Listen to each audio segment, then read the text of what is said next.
Bueno, pues pendientes de Donald Trump, es protagonista ya no solo por esta información que salía, ya no solo por estas declaraciones de Malofeyev, estas supuestas condiciones de Vladimir Putin, sino también por las declaraciones ayer del secretario general de la OTAN, Omar Rutte, que por cierto también ha hablado durante la jornada de hoy y que ayer apuntaba a una amenaza terrible para Estados Unidos. Precisamente en la línea de lo que comentabas, José, decía que un mal acuerdo para Ucrania sería catastrófico para Estados Unidos. Dice que daría fuerza a Rusia, a China, a Irán, a Corea del Norte, sobre todo pues que pondría en una posición muy complicada a Estados Unidos. Vemos mucha presión en esta reunión, la propia Ucrania, que decía que las únicas garantías que puede tener es la entrada, la membresía de la OTAN. Dice que esto que proponía Zelensky de ceder ciertos territorios por estar bajo el paraguas de la OTAN, hoy ya decían que de esto nada, que lo único que puede suponer una garantía para Ucrania es entrar directamente en la OTAN. Te quiero preguntar por esto, porque Rusia decía que esto es inaceptable, ¿no? Que es una amenaza inaceptable para ellos.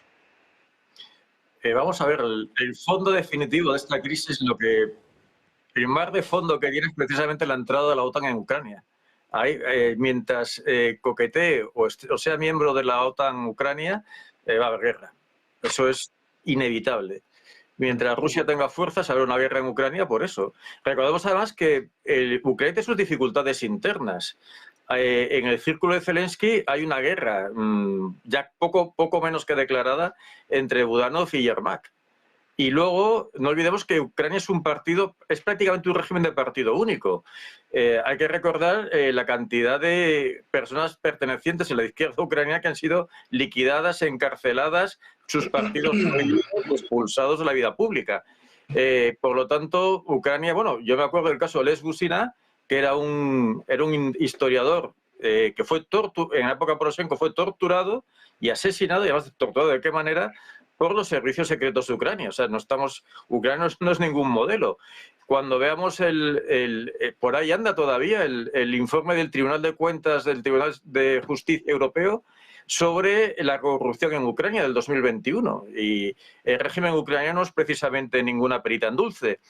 Entonces, bueno, mientras Ucrania sea OTAN o pretenda ser OTAN, vamos a tener conflictos, es inevitable.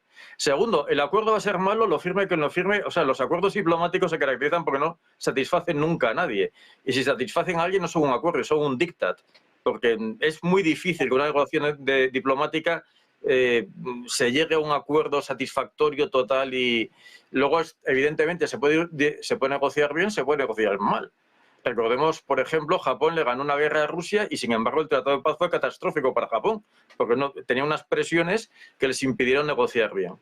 Bueno, pues entonces la situación con la que nos encontramos es de dos potencias, Estados Unidos y Rusia, que son las que van a decidir. O sea, aquí Europa es un comparsa y no tiene la menor capacidad propia. Si es que, además, ni tecnológicamente, ni militarmente, ni económicamente, de ninguna manera Europa se puede presentar como un actor independiente, porque, para empezar, dos de los países más importantes de Europa van cada uno por su cuenta, que es si se fuera, la política alemana es una y la política británica es otra. Y Gran Bretaña, aunque no forma parte de la Unión Europea, sí forma parte de la OTAN. Y es, digamos, el principal bastión americano en nuestro continente. Y no olvidemos luego, bueno, pues las peleas que hay entre Hungría, la Comisión Europea, etcétera. En definitiva, Europa no puede arreglar nada, no tiene capacidad para nada. Lo único que puede hacer es seguir a su protector, que es Estados Unidos. Y por lo tanto, al final todo dependerá de dos personas. Una relativamente, bueno, bastante previsible, que es Putin, que más es de piñón fijo, más o menos podemos seguir siempre qué es lo que quiere, y la otra es Trump, que, bueno, nos puede dar unas sorpresas espectaculares. Y recordemos también eso, que la primacía mundial no se juega en las estepas de Ucrania, se está jugando, como os he dicho antes, en el mar de China. Y el frente decisivo es el mar de China. De hecho, yo creo que, por lo que he estado leyendo y viendo en la gente de Trump, quizá la política que intentan seguir es la de Kissinger en los años 70. Es decir, separar a Rusia de China. Lo van a tener muy difícil, prácticamente imposible, pero si rompen ese eje euroasiático, entonces sí que China tendría gravísimos problemas. O sea, no es ninguna tontería el que Trump quiera traerse a Rusia, porque realmente sería la baza que pondría a China de rodillas. Y no es ninguna jugada absurda ni ningún sueño Kissinger lo hizo al revés, lo hizo con la China de Mao, que era mucho más comunista y mucho más radical que la Rusia de Brezhnev. Entonces, bueno, ya veremos qué surge de todo esto, pero cada vez se habla más de la idea de romper el bloque eurasiático. Lo que veo es difícil que lo puedan conseguir, porque atrás son 4 años y luego qué es lo que va a venir.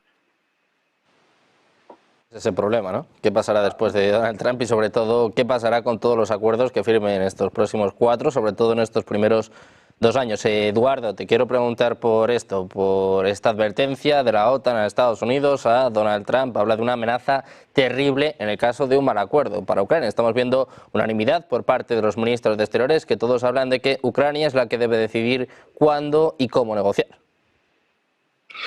Hay que partir de un hecho muy claro, y es que la OTAN existe gracias a Estados Unidos. Se acabó, no hay más. Es el pagano y es el paraguas y es el valedor con su escudo nuclear del estado de bienestar que se creó tras la Segunda Guerra Mundial en Europa. Entonces, lo que digan Luxemburgo, Bélgica, Holanda, con todos mis respetos, España, etcétera, pues le trae sin cuidado, absolutamente. Y más cuando el único mensaje que ha trasladado a la OTAN es pagar. Pagar, empezar a pagar vuestra defensa. El 2%, si tampoco te estoy pidiendo una locura, el 2%. Y ahí estamos revolviéndonos. Yo siempre lo digo, si hay algo que ha dejado en claro la guerra de Ucrania es las vergüenzas de Europa, que Europa realmente como proyecto único no existe. Y cuando aprietas un poco las clavijas pasa como en aquella película de la ruta de los elefantes, vuelven a pasar por en medio del edificio, ¿no? Porque lo han hecho durante siglos. Y cuando le aprietas un poquito las clavijas a Europa, los italianos piensan en que ellos quieren ser el hub del gas de Argelia, los franceses también lo piensan, los alemanes dicen que ya está bien de latigarnos por lo que ocurrió hace casi ya un siglo, etcétera, etcétera, ¿no? Entonces, cada uno mira por sus propios intereses. Esto es así.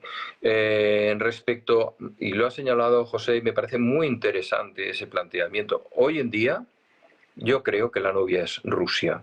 La novia es Rusia. O sea, si Rusia se entendiera con eso que llamamos Europa y Europa realmente funcionara como un sol, una sola voz, Estados Unidos temblaría un poquito. Es decir, vamos a ver, es que estos señores han llegado a un acuerdo con el rey de las materias primas, ¿no? Y realmente tienen un know-how, tienen un talento, tienen unas empresas que compiten con las nuestras. Y en ese sentido sería una novia excelente. Pero también es la novia excelente desde que Brzezinski escribió El Gran Juego y dijo Estados Unidos solamente podrá acabar con China poniendo a Rusia de su parte. De hecho, yo creo que en los últimos meses el dato más grave en términos geopolíticos ha sido la escenificación de que una gran potencia del norte occidental se ha pasado al sur global multilateral de los BRICS. El hecho de que esté Rusia ahí es como meter a Pilatos en el credo, ¿no? Es decir, realmente, pues sí, pero ni sus intereses, ni su cultura, ni absolutamente nada, tiene nada que ver con el resto de los países BRICS, con China, pero vamos, mucho menos que Estados Unidos tiene que ver, etcétera. Y, insisto, el frente, y también lo ha señalado José, está en el mar de la China Meridional, un mar que necesitan salidas comerciales y no lo olvidemos, un mar en el que pescan todos. Es decir, muchas veces obviamos aspectos como la importancia del agua en Palestina y el hecho de que retengan los altos del Golán, o el hecho de qué es lo que comemos aquí, pescado. Pues es que, señores, es que algunos de los países más poblados de la Tierra, como son Indonesia, el primer país musulmán del mundo, Japón, China, Vietnam y Corea, pescan ahí. Y cuando se descuidan y pasa la fragata americana, los chinos ya te han montado una isla aeropuerto a 50 kilómetros de Filipinas y reclaman las aguas, ¿no? Y si tú miras un pasaporte de China, te sale el collar de perlas, este maravilloso que descubrió un almirante chino en el siglo X y que lo consideran que todo lo que está en esa línea pues es suyo, es su mar. Por eso lo llaman el mar de la China Meridional. No lo llaman el mar de la bahía de Vietnam, ni cosas por el estilo, ¿no? Ni el mar común. Y yo creo que se están preparando para eso. Y Estados Unidos y Trump, que es un negociador, insisto, Trump no se sienta con un comité. Hay una frase muy buena de Ogilvy que dice: nunca verás un monumento a un comité, no existen en el mundo.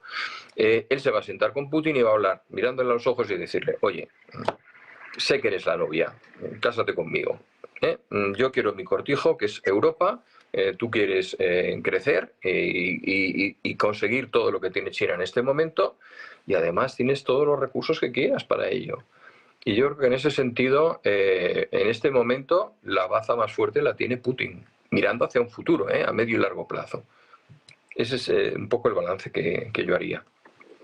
Emiliano, pues lo mismo te quiero preguntar a ti sobre estas advertencias de la OTAN, la posición de Donald Trump y sobre todo Ucrania, que ya ha dicho oficialmente que la única garantía que podría tener es entrar en la OTAN. Ha dicho Rutte que sí, pero que más tarde, ¿no? Que sí, pero que ya veremos. Un poco en la línea, ¿no?, de lo que vienen diciendo en las últimas semanas, en los últimos meses. Sí, sí, vamos, yo creo que lo de la OTAN debe ser ya abandonado por Zelensky, pero es que tampoco es necesario porque en el fondo se le está suministrando armas, formación, dinero, es decir, que la cláusula de asistencia mutua ya se está aplicando aunque no sea miembro de la OTAN. Y además recordemos también que Zelensky o Ucrania firmó acuerdos bilaterales de seguridad. ¿Cuál es el problema? Que para que se activen esos acuerdos de seguridad debe haber primero un cese el fuego y una paz para que luego, si es de nuevo agredida a Ucrania, que puede ser una circunstancia, pues ya se activarían los acuerdos bilaterales. Es decir, que la obsesión de Zelensky por la entrada en unas condiciones inmediatas, yo tampoco le veo mucho fundamento, a no ser que sea para molestar o seguir incordiando al señor Putin diciendo, no, esto es nuestro objetivo número uno.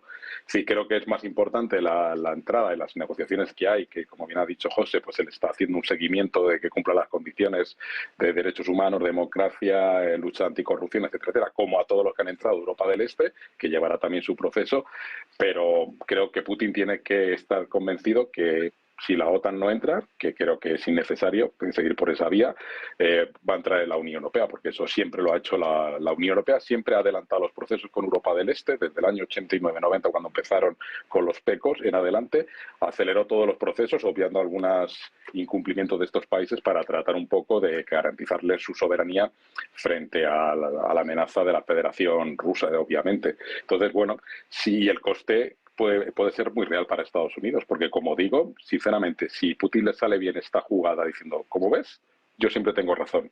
Los europeos siempre se cansan de pagar dinero, ayuda militar a los que me provocan. Pues nada, los siguientes serán Moldavia, Georgia, Armenia, que no van a permitir que sigan con ese proceso, porque recordemos que Georgia y Armenia eran candidatos a la Unión Europea también, y habitualmente el proceso final culmina con la entrada dentro de la OTAN a posteriori de su condición de Estado miembro. Entonces, pues supongo que también considerará que eso es una amenaza para su espacio de influencia y ya está provocando, porque ya la reacción de las fuerzas y cuerpos de seguridad georgianos está siendo muy dura con los manifestantes y supongo que en breve pues dará órdenes ejecutivas para que en su momento pues haya muertos también en Georgia y eso dé lugar a que se preste asistencia militar a las autoridades georgianas, supongo.